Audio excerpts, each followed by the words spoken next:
రొయ్యల కూర టేస్టీగా నేను ఎలా చేశానో మీరు చూసేయండి. కమ్మగా చేసే రొయ్యల కూర కోసం మొదట రొయ్యల్ని వేయించి సరిపడినంత నూనె వేసి ఒక్కసారి ఇలా తిప్పి, రొయ్యలు నూనె వదిలేసింది కదా చూడండి. ఇప్పుడు ఇక తీసేద్దాం. ఇలా ప్లేట్లోకి తీసుకొని ఇంకొక స్పూను నూనె వేసుకోండి. కొంచెం షాజీరా వేయండి.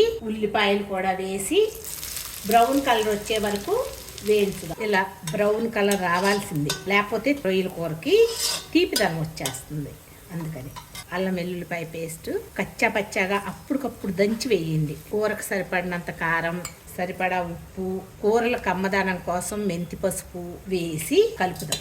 ఈ అల్లం వెల్లుల్లిపాయ పేస్ట్ వేగితే కమ్మదనం వస్తుంది కూరకి. 2 టమాటాలు మాత్రమే గ్రైండ్ చేసి వేసుకోండి. 1 కేజీ రొయ్యలకి 2 టమాటాలు. పచ్చిదనం పోయి నూనె పైకి వచ్చే వరకు వేయించుదాం. టమాటా పేస్ట్ వేసిన తర్వాత నూనె పైకి వచ్చింది కదా, వేయించి పెట్టుకున్న రొయ్యల్ని వేసేద్దాం. ఒకసారి తిప్పి మీడియం ఫ్లేమ్లో పెట్టి మూత పెడదాం.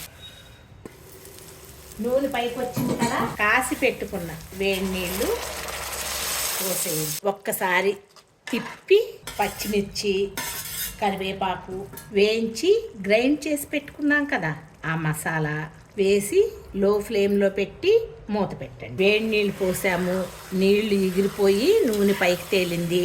కొంచెం కొత్తిమీర వేసుకొని ఒక్కసారి తిప్పి, మీరు ఒకసారి చేసుకొని ఈ కూర తిని కామెంట్ చేయండి అమ్మ. టేస్ట్ చాలా బాగుంటుంది. Thank you so much.